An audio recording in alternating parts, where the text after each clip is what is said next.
परमेश्वर की बड़ी नाम की महिमा हो। फिर से आने वाला प्रभु यीशु मसीह के मीठे और मधुर नाम से सबको जय मसीह की।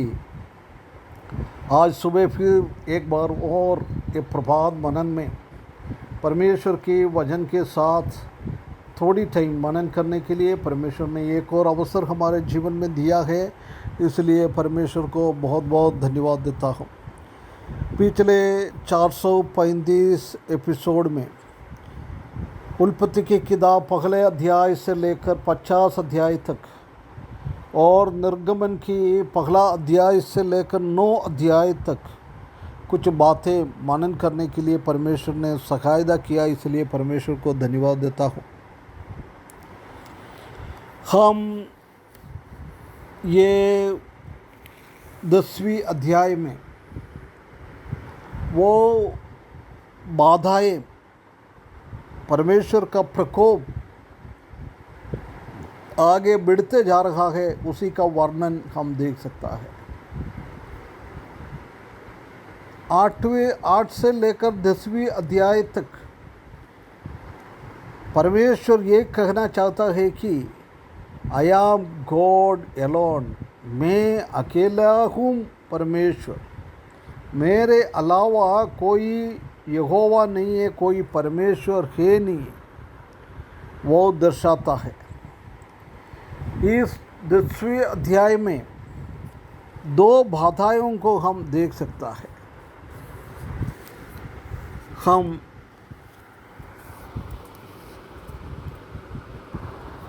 दो बाधाओं हम देख सकता है। एक डिठ्यो पहला पद से लेकर 20वीं पद तक उसी का वर्णन किया हुआ है, और 21 अध्याय से 29 वाक्य तक हम देख सकता है कि पूरा मिस्र देश में अंधकार छाया हुआ है। ये 2 रीति से परमेश्वर ने फ़रो को और मिस्र के लोगों को दंड करना चाहता है, परंतु उधर भी हम देख सकता है कि फ़रो का हृदय कठोर हो रहा है।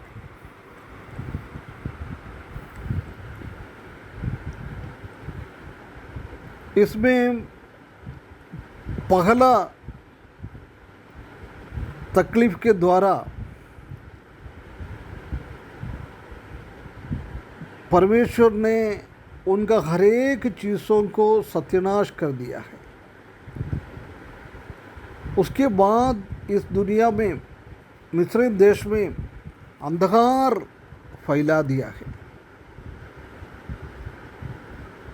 फ़रो चाहता था कि परमेश्वर के साथ कॉम्प्रोमाइज़, समझौता करे,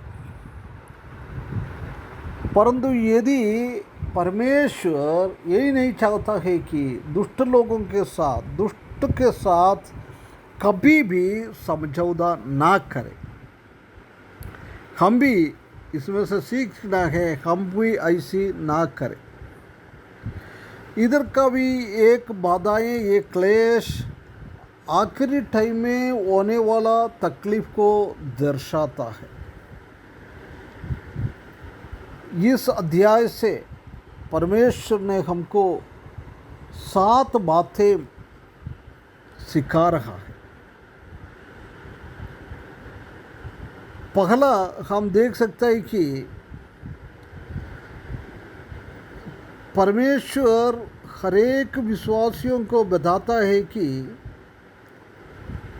ये चारों ओर हो रहा है, इसी बातों के द्वारा सच्चा परमेश्वर को बताए, उसके बारे में सिखा दे। उसी के द्वारा हमारा बच्चा लोग प्रभु को भय मानने सीखे। हम ऐसी नहीं करेंगे तो हमारा बच्चा लोग परमेश्वर को भय नहीं मानेगा। दूसरा ये दिखाता है कि ये 8वां बाधा, वो डिठिया, ये इस्राएली मिस्र की लोगों की देवी देवताओं के ऊपर एक अटैक हो रहा है। परमेश्वर हमसे एक सिखाना चाहता है कि हम हमेशा मूर्तियों के और हमारा जड़ के भरोसा में ना रखें, हम परमेश्वर के ऊपर भरोसा रखते हुए हमारा जीवन को बिताना है, ये परमेश्वर चाहता है। नहीं तो परमेश्वर का दंड हमारे ऊपर आएगा। तीसरा हम देख सकते हैं कि परमेश्वर ये चाहता है कि फरो इस्राएली बच्चा लोगों को ऊपर दबाव डालना, नहीं तो बच्चे लोगों को इसमें से हटाना। सिर्फ माता पिता जाके आराधना करने के लिए बोल रहा है, परंतु परमेश्वर ये बताता है कि कभी भी शैतान का स्वाधीनता में हमारा बच्चे लोग ना आए। और 4 पॉइंट हम देख सकते हैं कि ये टिड्डियाँ पूरा हरियाली के ऊपर आके कदम कर दिया है, बैठ गया है। हर एक घर पे हर एक संस्थाओं में ये आके बैठा हुआ है, ये बात को हम देख सकता है। ये परमेश्वर ये कहना चाहता है कि हम कभी भी परमेश्वर का न्याय के ऊपर से हमारा आँख को ना हटाए, ध्यान में हम रखें।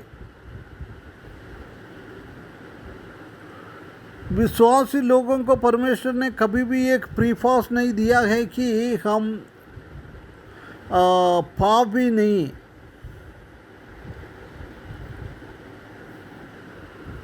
प्रभु चाहता है कि शत्रुओं को दंड दे।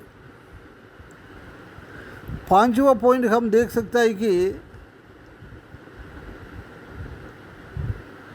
पाप के कारण हमारे जीवन में आ रहा है तकलीफ, कठिनाई, परेशानी, बीमारी, उसमें से बच के रखना है। और 6वें पॉइंट में हम देख सकते हैं कि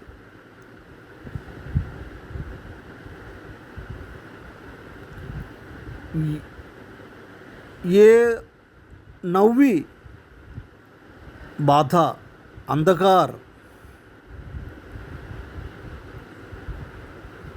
ये हम देख सकते हैं कि जिसने अंधकार को आलिंगन किया है उसी का जीवन में और अंधकार हो जाएगा। और आखिरी में हम देख सकते हैं कि फरो के कामों के द्वारा यहूदी लोगों का जानवरों उनको विश्वास आराधना ना करे।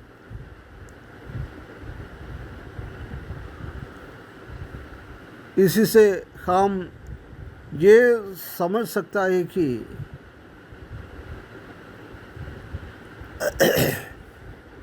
हम परमेश्वर को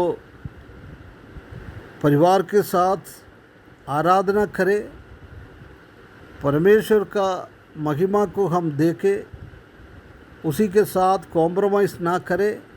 ऐसी एक मसीही जीवन बिताने के लिए इस वचन के द्वारा परमेश्वर हमको सहायता करे। आने वाले दिनों में हम और अधिकाय से इसी के एक एक पद में ध्यान रखेंगे। प्रभु हमको सबको सहायता करे, उसके बड़े नाम की महिमा हो।